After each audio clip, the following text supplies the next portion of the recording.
My mom has been getting more and more phone calls lately from people asking for me.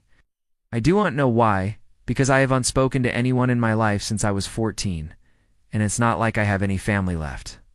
My parents are dead and my only sister ran away from home when she was 16. I'm pretty sure she'll be 30 this year.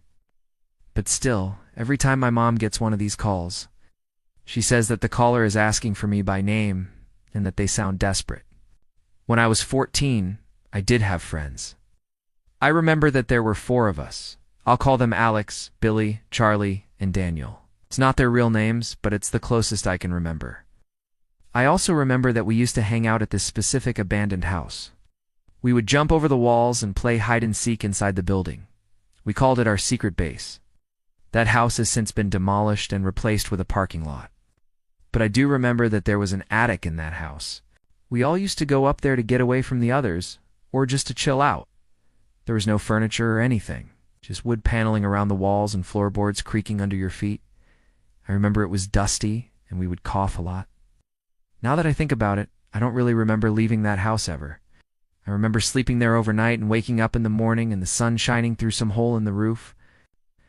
I remember hearing scurrying in the walls and footsteps above us when we were hiding in the attic. It sounded like someone or something dragging metal moans. I remember sitting there with my 3 friends and feeling something brush past my leg. I looked down and saw this weird gray mist. It was kind of transparent and it brushed against my shoe, then it vanished. We sat there in silence for a moment and then went back to playing. That was until one day when I heard voices in the attic while I was alone. I was scared to go up there because I thought it was just my imagination, you know?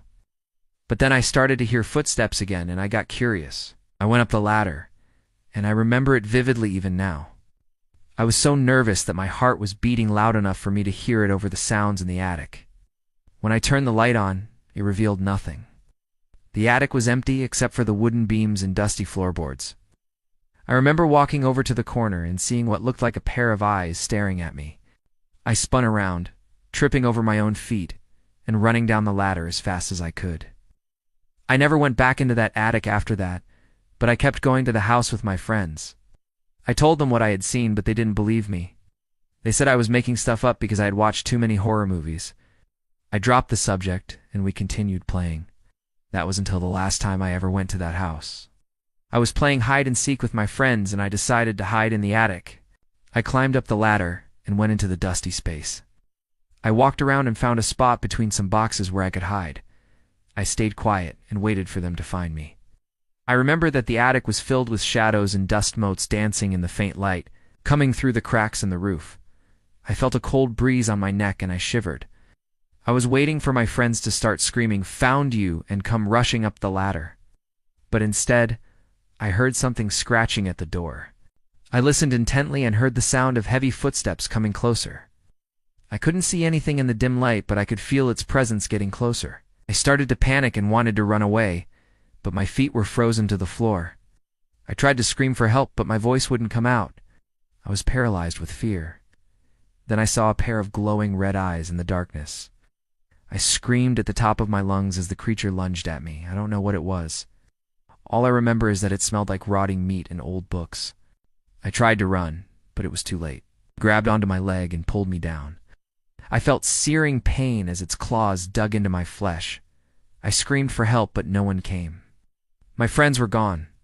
I struggled to free myself from its grip, but it was no use. I could feel its hot breath on my neck as it whispered in a raspy voice, "You're mine now." I don't remember what happened after that. I blacked out and woke up in a hospital bed. When I told the police what happened, they didn't believe me. I mean, how could they? There was no way that some monster had attacked me in an abandoned house, right? The doctors said that my wounds were self-inflicted, and that I had scratched up my own leg and hit my head when I fell. I was released from the hospital 2 days later with a prescription for anti-inflammatories and a lecture about mental health. No one believed me. My friends said that I was lying and that I had made the whole story up for attention. They stopped calling me and hanging out with me altogether. I didn't blame them. I knew that what I had said sounded insane, and to be honest, I didn't even believe myself. I started to question whether or not I had made the whole thing up in my head. Maybe I had fallen in the attic and hurt myself and imagined the rest. Maybe I had seen a wild animal and panicked. Who knows? What I do know is that my parents noticed how upset I was and sent me to live with my sister. I haven't seen them since I was 18.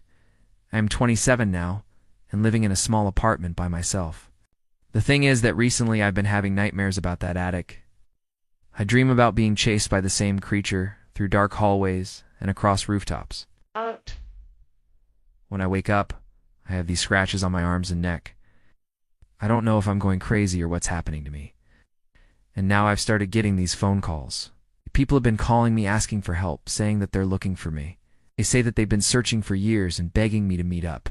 They claim that I have something that belongs to them and that they need it back. But I don't know what they're talking about. I've never taken anything that could belong to someone else. Or have I? I remember taking something from that house. I don't know if it was before or after the incident with the creature, but I do remember having this weird necklace. It was silver and had this pentagram pendant on it. I wore it around my neck, but I haven't seen it since I moved into this apartment. If this has something to do with those people and whatever happened to me, then I want it back. I want to give it to whoever it belongs to.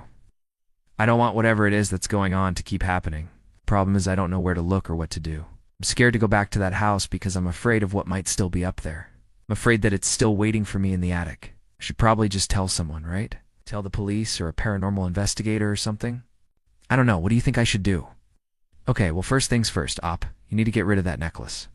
Whether or not it's connected to what's happening to you, it's clearly a powerful object. If other people are looking for it, then it's best to get rid of it before they find you. I suggest that you destroy it. Either burn it or throw it into a body of water, preferably salt water. Salt water is great at repelling evil entities. As for what's happening to you, I think it's time to pay a visit to that house once more. Go back to the attic and figure out what's going on up there. 'Cause OP, I don't think you've gotten rid of that thing that attacked you. I think it's still up there living in your attic. Dead. And I think it's grown attached to you.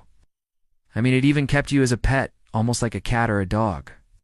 But seriously, OP, this thing dragged you down and saved your life. Don't forget that. Whatever happens to you next, it's because of this creature that you owe your life. So maybe try talking to it before you try to kill it. Because honestly, Op, I don't think killing this thing will work. You almost killed yourself, Op. But that didn't stop it from coming back.